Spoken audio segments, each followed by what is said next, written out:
Hello, I'm Thomas Dickinson, the director of Trauma Goblin. This is my director's commentary for the movie, specifically the director's cut, because the extended cut would take more than just one man to wrap your mind around that masterpiece. So I'll give a bit of a rundown on how I came up with the idea of Trauma Goblin and sort of its origins, and then I'll give my wonderful takes on every scene, I guess.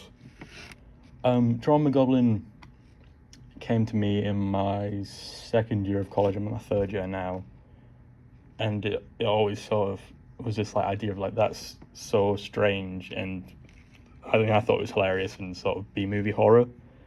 But I was like, there's no way I could ever make that because I don't have access to a goblin, and I couldn't CGI a goblin. I'm not that talented. And then I saw the advert Cheddar Goblin from the movie Mandy with Nicolas Cage, and I realized that puppet goblins are just everything I love about goblins taken to the next step of like the grotesqueness and how inherently like cartoony they are.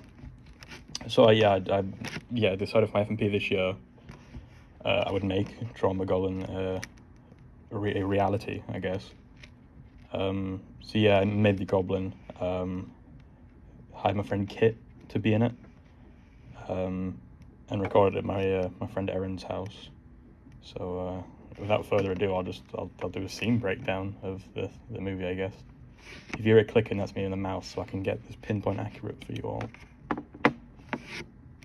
So the first scene, I decided to light it blue from behind because I feel like if the character has blue on them from the beginning, blue obviously means like sadness, so it sort of shows the person sort of struggling with some sort of sadness, I guess.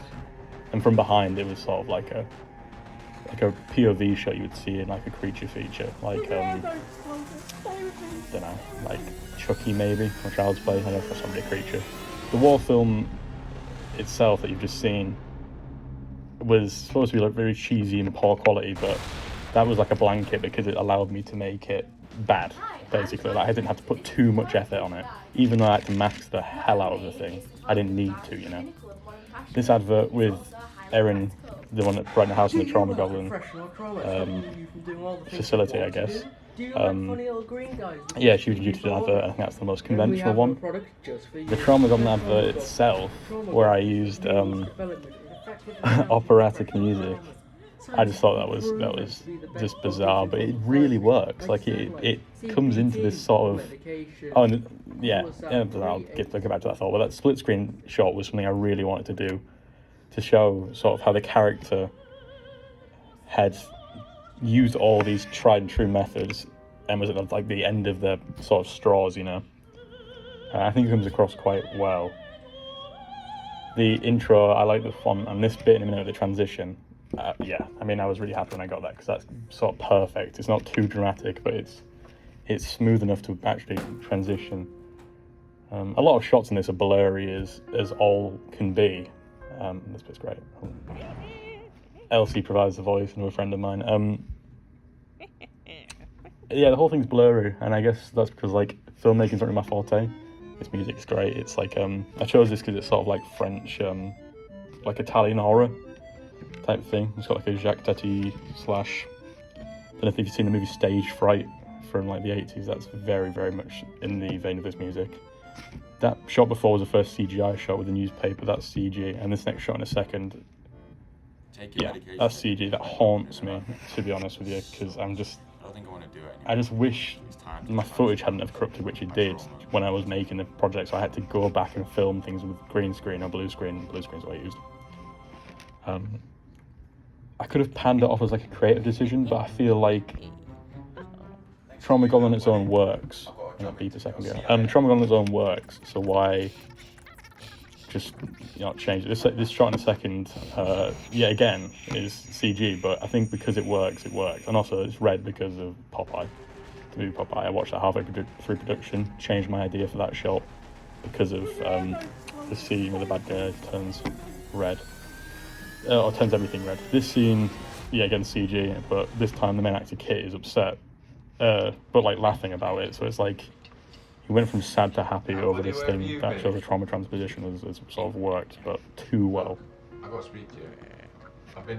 That cigarette and Erin's dog in the background really make this. inhuman right now. I feel like this Not project sadness is just. is like a it's not B cool. movie, but Is there any way that I could get it like back? as most B movies do, it has a lot of heart to it. Like, you can tell that I cared about this, even though it's not of the best quality. Narrative-wise, this is something I invested much of my thinking time, probably more than I should have, into achieving.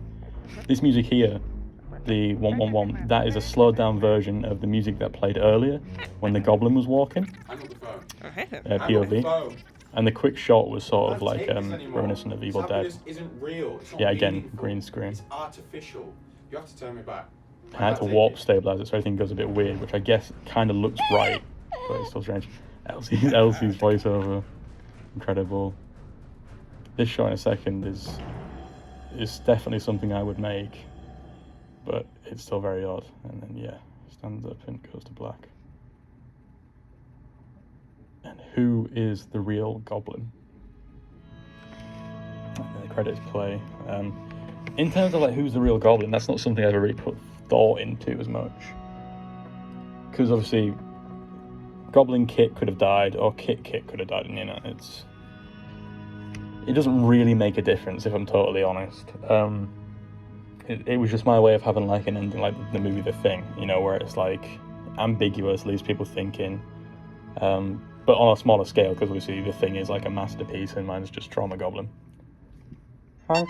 Yeah, I thought it was funny. That was also like a Popeye reference to the bit in the bar when they click the heels together, and like Beetlejuice when he grabs his crotch and yells at the tree. I feel like I kind of rushed through that director's commentary, but I mean, I put a lot of love and care into this movie. I mean, I spent way much time making the Goblin, and I think that shows. I don't think my love and care really seeped into the production quality as much as it should have. But, I mean, realistically, my sort of forte, the area I want to go into is, like, directing and like, writing. So, if I can just hire people to do the hard bits that I can't do, like using cameras and stuff, I'm golden. But I was getting a bit ahead of myself. Yeah, that was Trauma Goblin. It's just something yeah. There's a lot of colour theory in there. I feel like by using somewhat interesting cinematography and, I don't know, colours and different types of narrative styles, like callbacks and stuff, I don't think it's as bad as it could be. Because I think it actually is sort of well put together. But on the surface, because some of the quality really dips, it's hard to... It's hard to sort of defend it, but I'm proud of making it. Making films is hard. That's what my teacher told me. They are making films is very hard and stressful. I think I picked up a coffee addiction while making this, if I'm honest with you, which I'm going to have to get on top of. But it's a film. It's out there. A lot of my classmates like it. Yeah. There's Trauma Goblin. Boom.